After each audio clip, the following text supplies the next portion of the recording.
اگر پہلے ٹینور کی بات کی جائے بالکل غفلت تھی پاکستان تحریک انصاف کی, اس ٹائم نہیں مانا گیا, آج تک وہ بھگت رہے ہیں. اب یہ جو دوبارہ نکاسی گئی میرے خیال اس لیے کہ جو بارشوں کو پانی جمع ہو جاتا ہے, وہ جو پائپ لائننگ ہے جو پہلے سے ہے شاید اس کو کور کرنے کے لیے, تاکہ ادھر سے جو وہ آسانی سے جو شہر کا پانی ہے وہ نکل جائے. اب اس میں بھی ہم نے نشاندہی کی ہے, میں نے خود سی ایم صاحب کو بھی بھیجی ہے, جو متعلقہ ایکشن ہے محکمے کو, ان کو بھیج کہ جس طریقے سے اب پائپ لائن, پہلے بھی یہی غلطیاں ہوئی ہیں ڈیرہ اسماعیل خان میں, ابھی بھی آپ دیکھیں بیڈ وہ صحیح نہیں بنا رہے, ناقص مٹیریل ہے, ناقص پلاننگ ہو رہی, یہ پھر وہی حال ہوگا, اس سے آپ کو سبق لینا چاہیے. تو اس کے اوپر انہوں نے ایکشن بھی لیا ہے اور کافی چیزیں بہتر بھی کرائی گئی ہیں. تو لوگ ہیں, لوگوں کو بھی چاہیے نشاندہی کرنی چاہیے, کام ہو رہے ہیں, مخالفین کہیں گے نہیں ہوتے. بہرحال آپ کے نوٹس میں یہ ہو تقریباً 70 ارب روپے کے مختلف پروجیکٹ ہیں, کچھ آؤٹ گوئنگ اسکیمیں بھی ہیں, کچھ اے ڈی پی وغیرہ میں بھی ہیں. تو اس کے اندر کیڈٹ کالج ہے گرلز, وہ بھی آپ کے ڈیرہ اسماعیل خان میں آ رہا ہے. بہت سے ایسے پروجیکٹ ہیں, کامرس کالج بھی ایک آ رہا ہے گرلز, اور بھی کافی پروجیکٹ تقریباً 70 ارب روپے کے, جو آج تک ڈیرہ اسماعیل خان کی تاریخ میں پہلے نہیں ہے. یہ وہ چیزیں مخالفین شاید نہ مانے, اور شاید پی ٹی آئی والوں کی کمزوری ہے, یعنی اس طریقے سے وہ شاید وائرل نہیں کر پا رہے جو ترقیاتی کام ہو رہے ہیں. تو آپ سمجھتے ہیں کہ ابھی جو اس کے ساتھ فلائی اوور کا ایک بڑا منصوبہ ہے ڈی خان کے لیے, وہ کامیاب ہو پائے گا؟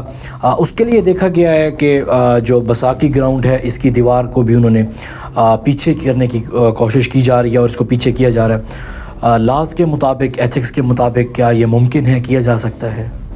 بالکل کیا جا سکتا ہے. اس میں دو چیز ہوتی ہے. ایک تو پہلی بات ہم یہ کر لیتے ہیں فلائی اوور. کچھ لوگ کہتے ہیں فلائی اوور کی ضرورت نہیں ہے. اب وہ لوگ یہ نہیں دیکھتے جو پہلے کا ڈی آئی خان تھا کیا آبادی تھی اور اب کتنی آبادی ہو چکی ہے. اور اگر بات کریں جب سے یہ ضم ہوئے ہمارے قبائلی علاقے, بہت رش ہے ڈیرہ اسماعیل خان پہ. اور جو لائن آرڈر کی سچویشن ہے تو ڈی آئی خان کی دیگر تحصیلوں سے بھی لوگ ڈیرہ اسماعیل خان میں, چنگچی آپ دیکھ سکتے ہیں, ٹاک, میاں والی, بکر, یعنی بے تحاشا رش ہے, اور مقامی ٹریفک بھی ہے. تو فلائی اوور ضروری ہے. اب اس میں دو چیزیں ہوتی ہیں. ایک ہوتی ہے پرائیویٹ پراپرٹی ہوتی ہے گورنمنٹ کی, جس طرح ٹی ایم اے کی بھی پراپرٹی وغیرہ سامنے آ رہی ہے, وہ ٹی ایم اے خود کرا بھی رہی ہے, اور آپ دیکھ بھی رہے ہیں کافی دکانیں ہو چکی ہیں, کافی چیزیں ایسے سفید ٹکڑے, وہ تمام چیزیں انہوں نے کرا لی ہیں. اب اس پر سیکشن 4 لاگو ہو چکا ہے جو سرکاری ہوتی ہے, اس میں پھر موضع کے لحاظ سے جو بھی سرکاری ریٹ ہوتا ہے وہ دیا جاتا ہے.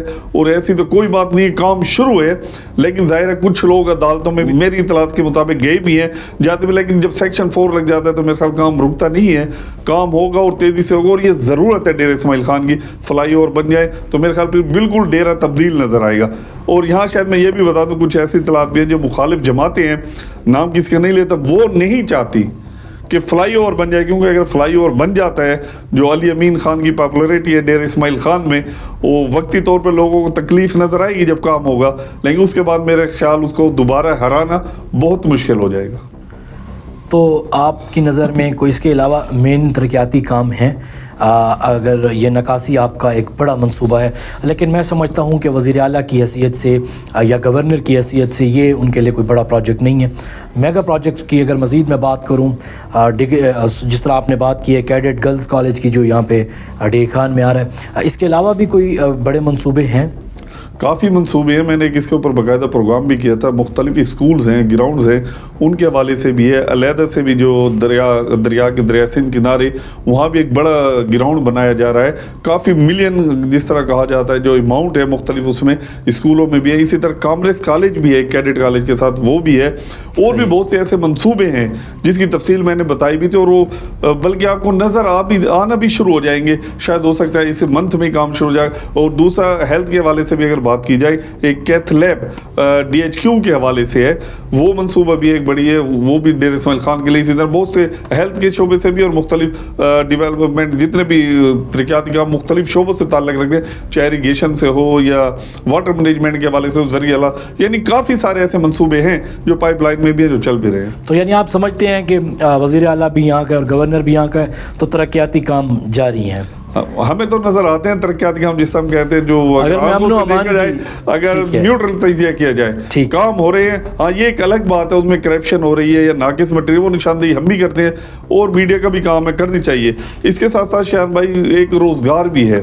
ایک تو یہ پرائیویٹ سیکٹر ہونے چاہیے ڈیر اسماعیل خان میں، وہ آپ کے سامنے جو نہ ہونے کے برابر ہیں. چند آپ دیکھ سکتے ہیں یہ شوگر ملز وغیرہ، باقی اس قسم کا ڈیر اسماعیل خان میں نہیں ہے. لیکن علی امین خان گنڈا پور کی جانب سے بھرپور میرے خیال روزگار مہیا کیا جا رہا ہے. بہت واویلا بھی ہوتا ہے جی، کلاس 4 کی نوکریاں بھی ہیں، سیل کر دی جاتی ہیں، میرٹ پر نہیں دی جا رہی. ایک چیز یہ شاید میں کلیئر کروں، کیونکہ زیادہ تر جو ذکر ہوتا ہے نا اکثر میڈیا میں کلاس 4 کے حوالے سے ہوتا ہے. کلاس 4 کا کرائیٹیریا کیا ہے؟ ایک تو یہ اس کی ایڈورٹیزمنٹ کی ضرورت نہیں ہوتی. کلاس 4 کی اگر کوئی نئی جابز آ رہی ہیں، سینکشن کرائی جاتی ہیں فلان سے، یا کوئی ان کی جگہ ریٹائر ہو جاتا ہے، اس جگہ پر کلاس 4 لگائے جاتے ہیں. تو اس کے لیے جب جمہوری نظام ہو، جمہوریت ہو، تو میرے خیال کوئی بھی کسی بھی حلقے کا ایم پی اے ہو، وہ اس کی ثواب دید پر ہوتا ہے، جس کو چاہے وہ کلاس 4 لگا سکتا ہے. اس کے لیے کوئی تعلیم یا کوئی اس قسم کی کرائیٹیریا نہیں ہوتا. تو یہاں پہ جو کلاس 4 کی اگر میں نوکریوں کی بات کروں، یا اس کے علاوہ جتنی بھی نوکریاں یہاں پہ دی جا رہی ہیں، کیا وہ آپ سمجھتے ہیں کہ میرٹ بیس دی جا رہی ہیں؟ یہ ایک آپ کی بات بالکل، کئی جگہ ایسی ہوتی ہوگی جہاں میرٹ کی دھجیاں بھی بکھیری جاتی ہیں، اس میں کوئی شک نہیں. اور وہ ہر گورنمنٹ میں ہوتا ہے. ہر آنے والی اقتدار میں جماعت جو بھی ہوتی ہے، اس کا پہلی ترجیح یہی ہوتی ہے کہ جو اپنی پارٹی کے لوگ ہیں ان کو آگے لایا جائے، یا جو ان کے اتحادی ہوتے ہیں یا جنہوں نے ان کو سپورٹ کیا. اور یہ پورے پاکستان میں ہی ہوتا ہے، بلکہ ہر معاشرے میں آپ جائیں اسی طرح ہوتا ہے. جہاں تک یہ بات نوکریوں کے حوالے سے میرٹ ہے یا نہیں ہے، یا کچھ الزامات بھی لگائے جاتے ہیں کہ سیل ہوتی ہے، اس میں ایک چیز میں بتا دوں شایان بھائی، چاہے کوئی بھی حکومت ہو، فار ایگزامپل میں یہ کہتا ہوں شایان صاحب آپ منسٹر بن چکے ہیں، یا آپ جن کو بھی آپ ظاہر ہے آپ نوکری دیں گے. جی زبیر شاہین کو میں نوکری دے رہا ہوں، انہوں نے مجھے بڑا بھرپور سپورٹ بھی کیا ہے اور میری جماعت کے فالوور بھی ہیں جی. اب وہ زبیر شاہین کے اوپر منحصر ہے کہ وہ اپنے ہی کسی خاندان سے لگاتے ہیں، فیملی سے لگاتے ہیں، یا آگے کسی کو سیل کر دیتے ہیں، وہ پیسے لے لیتے ہیں. اب جبکہ شایان صاحب نہیں کہہ رہے کہ نوکری فار سیل ہے، یا آپ نے مجھے فری دی ہے، لیکن وہ آگے میں کرتا ہوں، لیکن بدنامی شایان کے کھاتے میں جاتی ہے. تو اس قسم کی میرے یعنی کہ آپ کہنا چاہ رہے ہیں کہ علی امین گنڈا پور نہیں بیچتے، آگے اور بیچنے والے موجود ہیں. یہ دیکھ رہے کامن سینس کی بات یہاں میں کرتا ہوں، یہ نہیں کہ میں علی کی سائڈ لے ہوں. ٹھیک ہے. آپ بھی گواہ میڈیا والے، علی جیسا جواری سیاست میں کوئی نہیں دیکھا ہوگا آپ نے. یعنی جس طریقے سے وہ جہاں جاتا ہے، ایک آپ دیکھیں کچھ دن پہلے آپ نے دیکھا ایک بندہ گیا ادھر جمعے کے دن ملا ہے سیم ہاؤس میں جی، اسی ٹائم 4.5 لاکھ روپے کی رقم دے دی.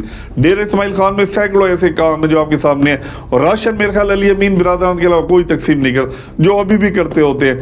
تو وہ ایک نوکری، اور اس ٹائم وہ وزیر اعلیٰ ہیں، کوئی چھوٹی موٹی نہیں ہے، پورے صوبے کے چیف ایگزیکٹو ہیں. وہ کہاں سے یار ایک نوکری جو لاکھوں روپے لوگوں میں ویسے دیتے ہیں، فقیروں کو یا ویسے مانگنے والوں کو بھی 5-5 ہزار کے دیکھتے ہیں نا، وہ نظر آتی ہے.